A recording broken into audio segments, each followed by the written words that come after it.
Carthage must be destroyed. Today we are somewhere in Cisalpine Gaul, and in Cisalpine Gaul there was a Celtic farmstead, as you can see here, owned by that lad there in his pig pen or sheep pen, whatever. And he's got a whole bunch of sympathizers with him. They're all working for Hannibal, and all of these Romans on the road there and off to the left here have come to destroy them. Today they are going to be helping me represent, or rather present to you guys, the fighting and attacking section of the walkthrough. Today, in this part of the walkthrough, we're going to go through fighting and the basics of it, and we're not going to get right into support right away on this video, but we'll just do the basic fighting and just the terms that the rulebook goes through with attacking. Okay, so we've got an engagement going on here. There's two fighting units, as they're called. This is very typical of what a fight's going to look like, or an engagement. This is the very basic of attacking, okay? Most of the time when they've engaged like this, you're going to be rolling one side's dice against another side's dice.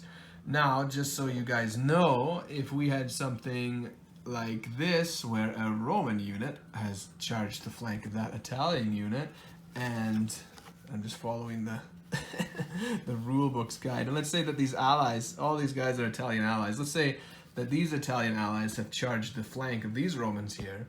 You see all these guys are in like a big cluster now. This is actually just one engagement, because you've got these two guys fighting the center front, you've got this guy coming to affect it, and this lad over here coming to affect it as well. These lads coming over to affect this as well. So this is one big fight in Hail Caesar, because you have various center fronts touching, and they affect each other's fighting, okay? So a fight could be something as simple as just two units head on. It could be one unit flanking another unit. It could be where you had two units that were fighting, and then other units came and flanked the enemies, and it just becomes one big battle. All of these guys fighting will affect each other in the break test, and we'll talk about break tests later. And just to clear some stuff up here as we're going through here, you've probably seen this before, and one of my videos, or you own the book, you see clash, sustain, short range, and all of that. We've gone over the archery parts before. We'll go back to short range for support. But today we're looking at clash and sustained in the profiles, okay? So when people start to fight, when they start getting into combats here, you're going to be looking at clash, sustained, and the short range values. These are called combat values, and they are what we use to determine how many dice we're rolling, okay? So if somebody has a clash of 7, they're rolling 7 dice, or, you know, a sustained value of 7. Let's make that a little more clear as the page jumps. And short range is 3. This is how many dice you're rolling when you're attacking, okay? So every unit will have a profile like that. So in Hail Caesar, when you're fighting, it doesn't matter who charged who or whose turn it is, all sides are going to be fighting at the exact same time.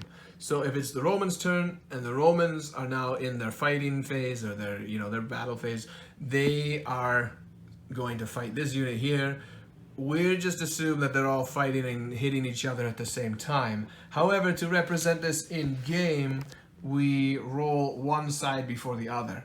It really doesn't matter on whose turn or when, who rolls first. It doesn't matter whose turn it is or what round it is. It ultimately doesn't matter at the start of a unit's fighting which unit rolls first, as long as you remember any charge bonuses, penalties, or results from break tests from the fight. It doesn't matter, because afterwards you're going to be calculating how much damage you dealt or what happened for break tests.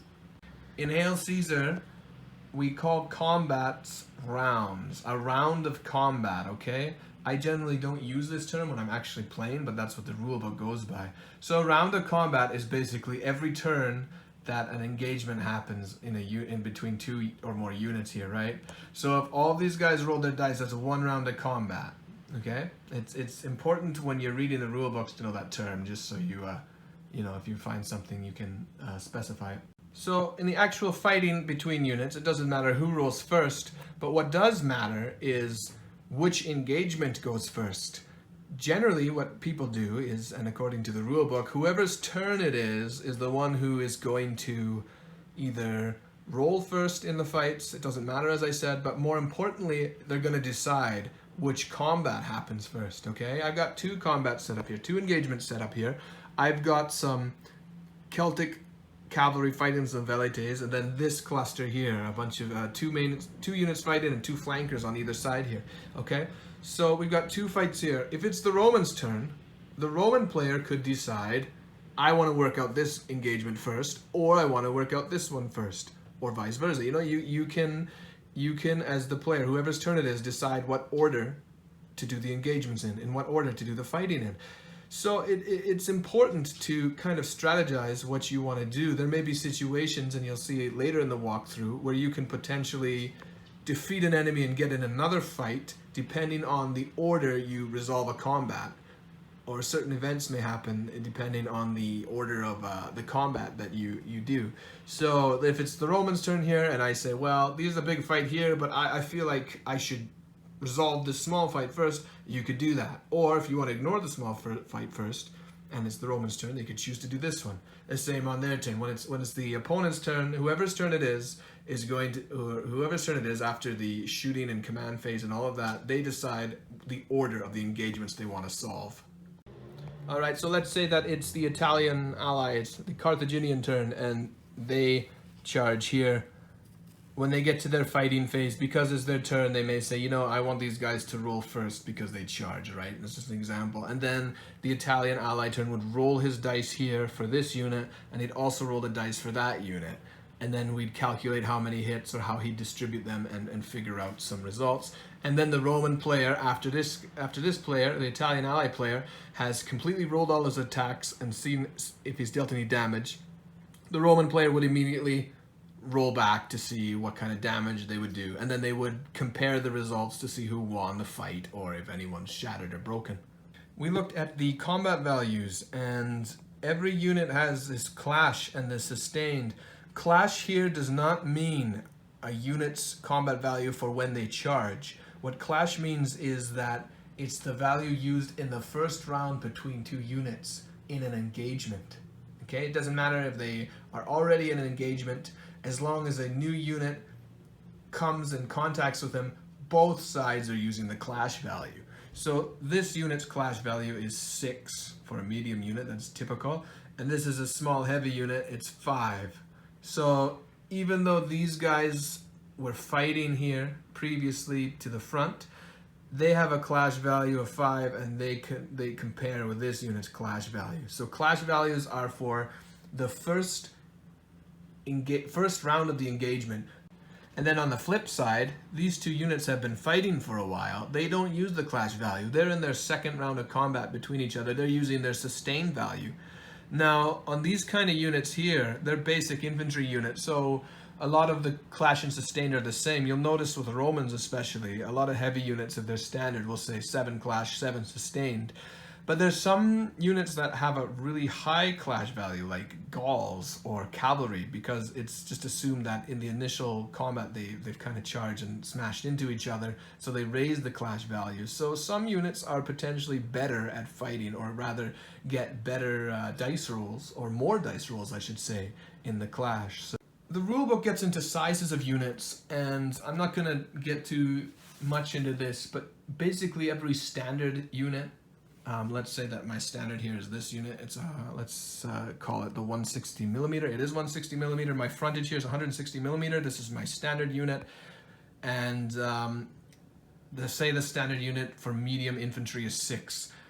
If I wanted to field a large unit, which would be in my games double the frontage, I would +2 to its attack roll. So its clash and sustained would be 8 instead of 6. If I made it small, like this unit, I would do 6 subtract 2, it would become 4. Okay, so the size of the unit should determine how many attacks or how many dice they should be rolling in the clash and sustain value. If you use tiny units, like say you have a lone, maybe you got a tiny unit of travelers that can fight or something, or you have a scenario-based thing, they only get 1 dice to roll. So even tiny units just get 1 dice roll in the game for fighting. Just good to note that these rules on the sizes of units and how many dice they can roll, they're not bound to the rules. You can easily modify them, change them up if you want to. I'm just reading off the rule book's rules. Now there's some further modifiers to how many dice you can roll. I've got these Italians in a column now. They're marching along in a column, and this unit, this formed Roman unit, decides to flank them. Okay, they're flanking them, caught them off guard. The Roman unit is going to have a bonus for charging. If you get caught in a column, no matter what side you are, flank, front, or rear, you only get to respond with 2 attacks. It's not good to be charged as a column unit because you're only going to be allowed to make 2 attacks back no matter what the flank is, or rear, or charge, no matter what quarter you're charged in. So don't get charged as a column. If you have like 6 for the clash, it's a huge hindrance on that unit. Now I got a Celtic roundhouse here. Let's say there's a unit in here. I can't open it, it's glued to the board. But let's say these Romans are storming this building and there's a unit inside. If your unit is inside of a building, it only gets to have 2 attacks per building's face. So let's assume it's kind of a square here. I would argue in game that there's only one place to attack from the door. And I would say, okay, they're only allowed to make 2 attacks from that face if they're in that area. The Romans, however, are able to make all 5 attacks. The advantage here, of course, is that these guys have a lot of cover and some defense bonuses, or maybe they get to hold it. And finally, a square. Let's say that these lads here, I don't really know how to form a square with 40mm guys, but let's say they're in a square formation, and to represent the faces, we'll just have guys facing each way. Every face in a square can make 2 attacks. So if your fellows here, let's do this for clarity. If you guys were, say, these Romans here, came in on this side of the square, this face can make 2 attacks maximum. This one can only do 2 and 2, right? You can't flank or rear charge a square, but the disadvantage for a square is that they limit the amount of attacks that they're able to make. So those are just a few general modifiers to the amount of dice you can roll. Okay, so we also want to talk about some different modifiers to the hits. Not only the dice values, but we also want to talk about how many attacks you can make on flanks and rear fighting and frontal fighting. So in Hail Caesar, and this is the same with ranged attacks and morale saves, if you roll a 1, it's always a fail regardless of modifiers. If you roll a 6, it's always a pass regardless of modifiers. The only exception to this is if, say, you have some unit like skirmishers, or a unit that doesn't have a morale save value, and they suddenly have a morale save value for being in cover. If a modifier removes that morale save from the bonus of cover, they can fail a 6.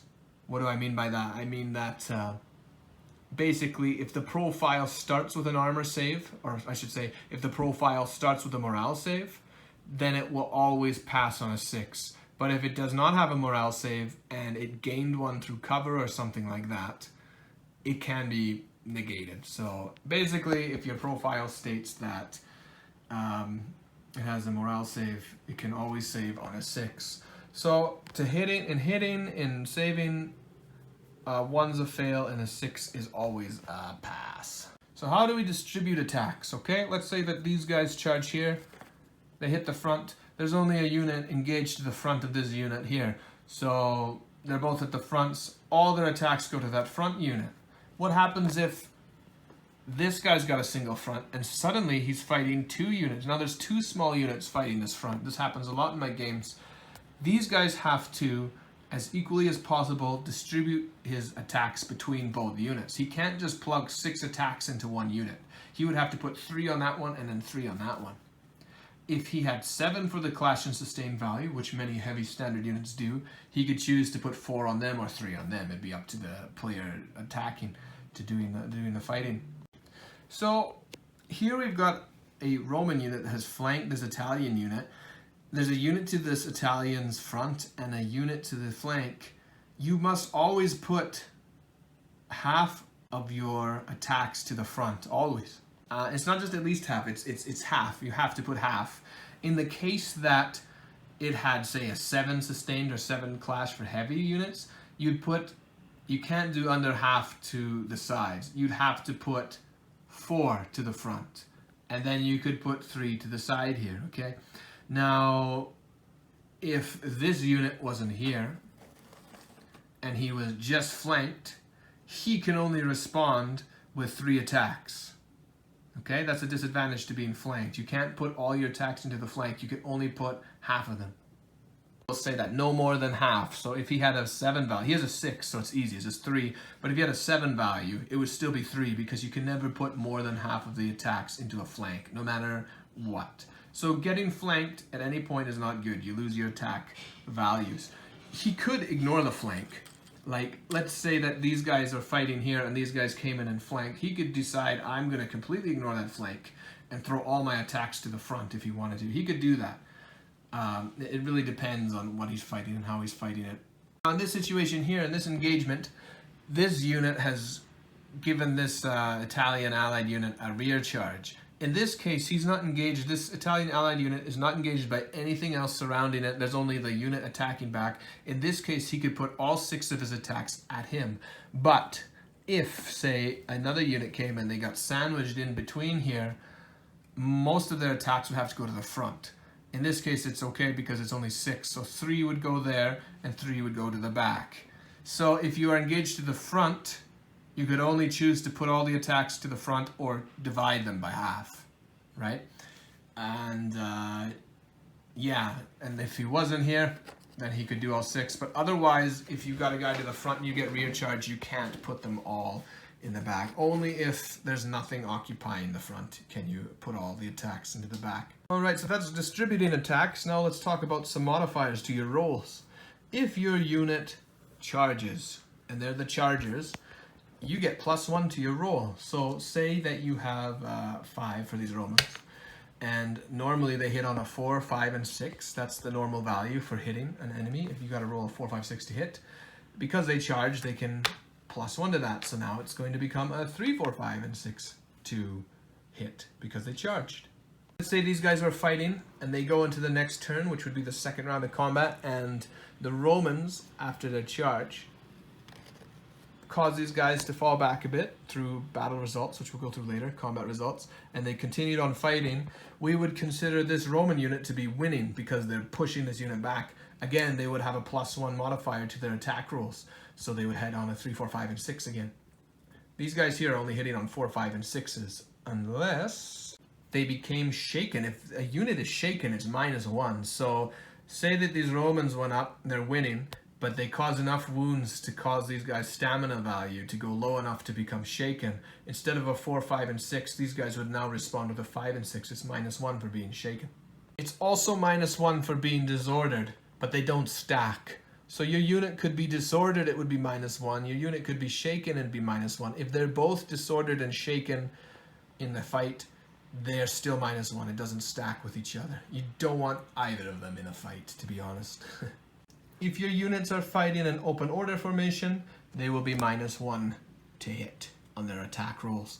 And this cavalry unit is fighting this velite unit here. Both of them would be -1 to hit to the modifier. When units are in open order, they don't like to get too thick into it, so they're kind of more on the defense. And to represent that, the rules give all units fighting in open order a -1 to their hit rolls. So this unit, let's say that these guys, let's say the cavalry charged them here. It'd be kind of funny. Normally to hit would be a 4, 5, and 6. That's the normal value for any unit.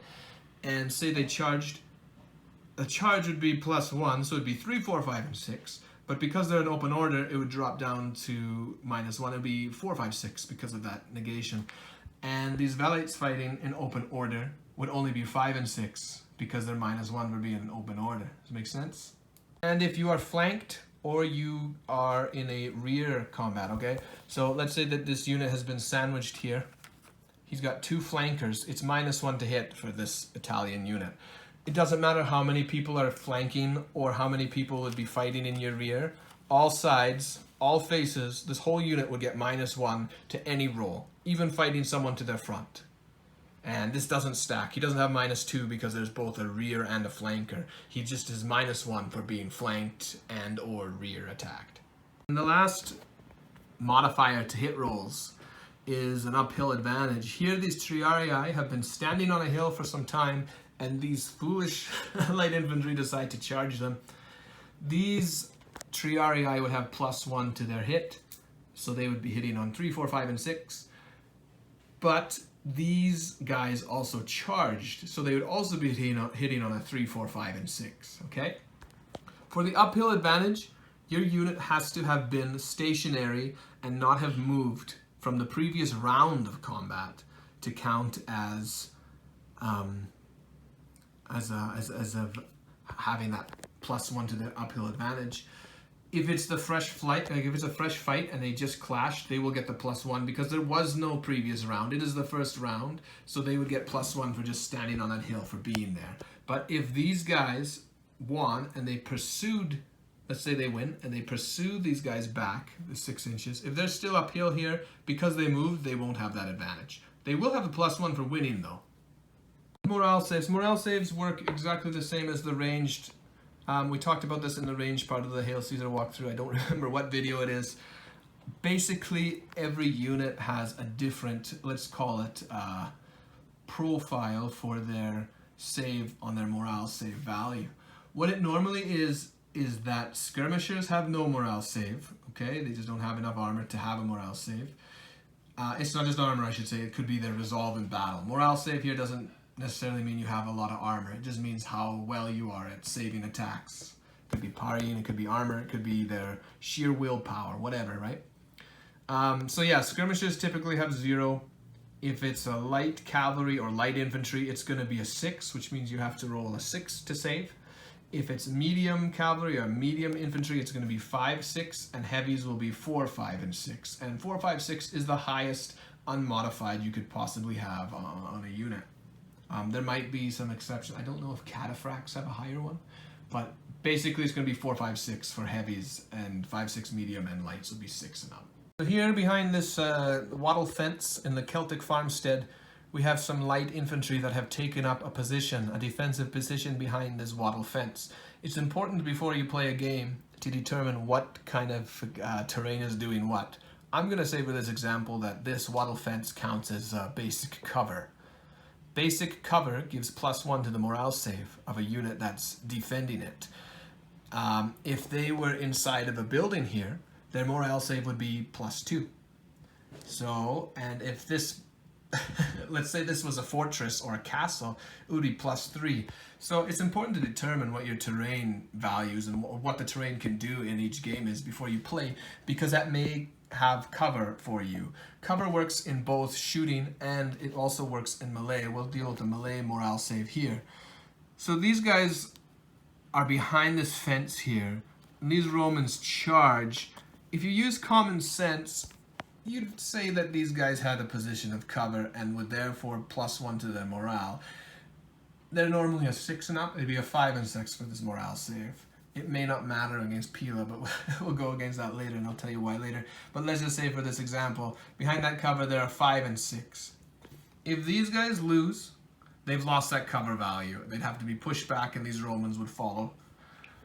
Obviously, and I think it should be common sense here, the Romans don't benefit for having this cover. I think since they're doing the initiating on the attack and the charge, and the rulebook states this too, the Romans don't benefit from this cover. It's whatever unit has taken up the position behind the cover that's benefiting from the cover. So don't charge in and say, oh, the Romans get the +1 for the wall too. No, don't do that. That's kind of a cheesy, I personally think. Casualties are also discussed in the ranged section of this walkthrough and rulebook as well, I believe. But for this, we'll do casualties as it's described in the fighting section of the book.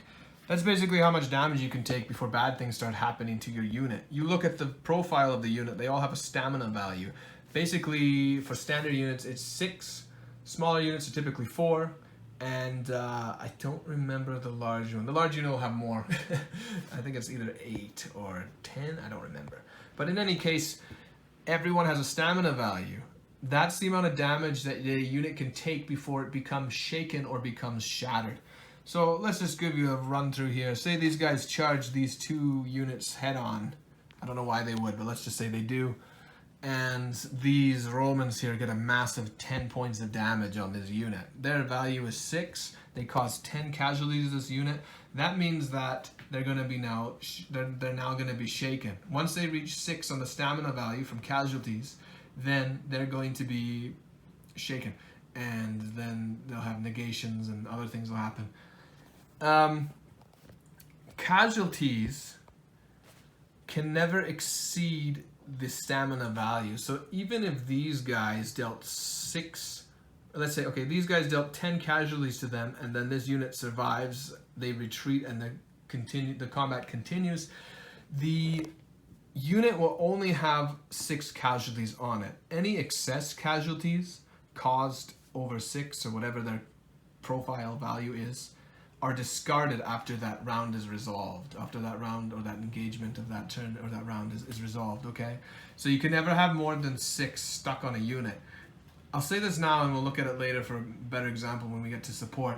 But if a unit was supporting them, and let's say they took those 10 casualties, you take those excess units and put it on the closest support unit, okay? If it was no support unit there, again, you would just dump 4 and they'd only sustain 6 for the next round. Now, if you get to 6, let's say they get to 6 and these Romans on the next round cause another 6 points of damage. If you double the stamina value of a unit with casualties, it's just outright destroyed. It's shattered, okay? And if it's shattered, if it has any supports, it'll have to take a break test and bad things will happen. So it's not good when your unit reaches double stamina value in casualties, right? But if they only scored 5 points of damage and these guys survived another round, this would go back, you'd discard the excess 5 and you'd go back to 6, okay? Show you kind of a little walkthrough of maybe a bunch of stuff we talked about today. Now, I'm going to say that it's the Carthaginian turn, and these guys have been in an engagement. This unit here, the standard unit, only took 2 wounds from the previous round, okay? Now, it's the Carthaginian turn. It's his turn to fight. His order before the combat phase is charge the flank of these Triarii, and that's what happens here. Or maybe he uses initiative and he just does it. But he gets a flank charge in on the flank of that Triarii unit. So here's what happens. Everything else happens, shooting, combat, whatever. We get into the round of combat that's on the Carthaginian turn. Now, the Carthaginians are saying, I'm going to go first. I would like to do this combat first out of all the other fights. You know, oh, look, there's another fight going on here, but the Carthaginians decide to do this fight first. They can do that. It's their turn. So he says, okay, well, I want to deal with this unit first. Let's start with the chargers. These are light cavalry that charge. They have a clash value of 5. The clash value is the first encounter value you use. So these guys fight, and they're going to roll, since they charge, they roll 4, 5, 6 would normally hit, but they charge, so it'd be a 3, 4, 5, and 6 is +1 for charging. That's a decent roll. They got 4 hits on this Triarii unit. You could do the morale saves right away if you want to. I like to do them all at once at the end after all the sides units have fought. Next, the Carthage player says, okay, I've got a bunch of attacks here. This unit here is fighting 2 units to its front and has 6 sustained value. They're using sustained here because they were fighting the previous turn. They're not using clash. Only this unit and this unit are using clash because it's their first engagement. So these guys have the sustained value of 6, and we just dealt a bunch of damage on this unit. So I'm gonna put half of my attacks on the left unit because that's the maximum I can do. I'm fighting 2 units to my front. These guys lost the last combat, but they don't have any penalties. The guys that have a bonus is this unit for winning. So there's no penalties for losing combat unless you're like shaken or something. But even then, that's a separate rule. So these guys are hitting on a normal 4, 5, and 6. They distribute half of their attacks on them. And 2 hits is not bad. So they got 2 hits. So this Triarii unit in total has taken 6 hits from these guys charging in and this unit's half attacks. I'll just borrow this dice here. We'll remember they have 2. He says right away, let's just throw the 3 on that unit as well because we have to. And again, it's 4, 5, 6. He rolls up here. He only rolls 1. It's a 6 on that unit. Put that back there behind them. Now, these guys just took a whole bunch of hits. All these hits, they have to roll a 4, 5, and 6 to save. Why? Because that's their armor value. They are a heavy unit. 4, 5, and 6s to see on 6 hits if they save them. Okay, they saved 1. I'll put that in the camera. 1, 2, 3. Okay, so they saved 3, but now they took 3 wounds. And somehow you have to calculate this down, okay? You have to make note of how many casualties they've taken. This guy, this unit over here, they only took one damage, right? They only took 1 hit. So they only have to roll 1 dice. And it was a 4. A 4, 5, and 6 for heavy unit is saved. So those guys successfully saved. So in total from the Carthaginian side, they have dealt 3 casualties on this single unit here. And since fighting's all happening at the same time, now it is the Carthaginian turn, another Carthaginian, the Roman turn to fight back. So as the Roman player, they think, okay, I'm going to do the simple one first. There's nothing happening. Let's just plug all 5 attacks to the front of those guys. He has a sustained value of 5. They were winning from the last fight, so they would need a 3, 4, 5, and 6 to hit. And it's only... He hits 3 times, so let's put that there. I know that this guy's got hit 3 times. Now, this Triarii unit has 2 lads to the left, or to their right, rather, on the flank. And they have a bunch of guys in the front. So these guys have been hurt a bit, and they're thinking, like, we want to cause some, maybe make them shaken or something. So the Triarii unit decides, let's just attack the front with all 5 attacks. We'll ignore the flank. We can put all attacks into the front. I need more dice. We'll have to remember that's 2. He puts all 5 attacks in the front. Now, they were winning, so they'd have a modifier. It would be 3, 4, 5, and 6 instead of the 4, 5, 6. But they're also flanked now. So that would be -1. So they're only hitting on a 4, 5, and 6 to this unit here on their 5 dice. And 3 hits is good. Okay, well, remember they had 2. So, in total here, between these 2 units, the 2 Roman units, all attacking this Carthaginian, or this Italian unit, there's a Carthaginian unit, these guys have a save of 5 and 6. Their morale save is 5, 6. There's no cover or anything like that. They roll. Okay. They only saved 1 there. So that means they take a whopping 5 points of damage. It's important when you're dealing with the casualties to record all hits that were unsuccessfully saved before you add them to the profile, okay? There's a whole bunch of stuff we'll look at with break tests later. But for now, what we do is we compare how many hit damage was done. There were 3 points of damage done to this Triarii unit, but there was a total of 5 dealt to this unit here after adding all the attacks up. That means these guys have lost by 2, okay? It's 5 minus 3 would become 2. So these guys lost by 2. They'd roll on a break test table, and we'll talk about that another time, and they'd follow the results. But it's important to see where your wounds go. These 3 wounds caused would stay on this unit here. These guys had 2 to begin with. They just took 5 more, and that would be 7. Let's say they do their break test, and let's say that they miraculously hold. They don't move. Both of these units take the same break test. I should mention that too later, but they all part of the same engagement here. They take the same break test results. But these guys, after break test, look at this and say, okay, I sustained 7 casualties. I have nothing supporting me. These guys aren't they're fighting, but I have nothing supporting them here. This additional excess one over their stamina value of 6 would just be lost, and it would just drop down to 6. And those guys would be 3 there. So these guys are now shaken. If they take 6 more wounds, then they're going to be shattered.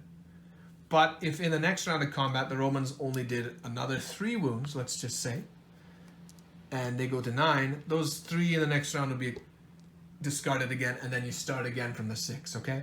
So it's important to keep separate how much damage you dealt, how much casualties you put in 1 round, versus how many casualties you put in total, okay? So it's a little bit of bookkeeping in that regard.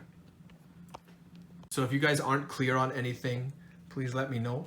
That's it for now. Next time we're going to get into supporting units, and they're important. So thank you everyone for watching today. If you like this kind of stuff and want to see more walkthroughs, please like and subscribe to my channel. Carthage must be destroyed. We will see you guys next time. Thank you.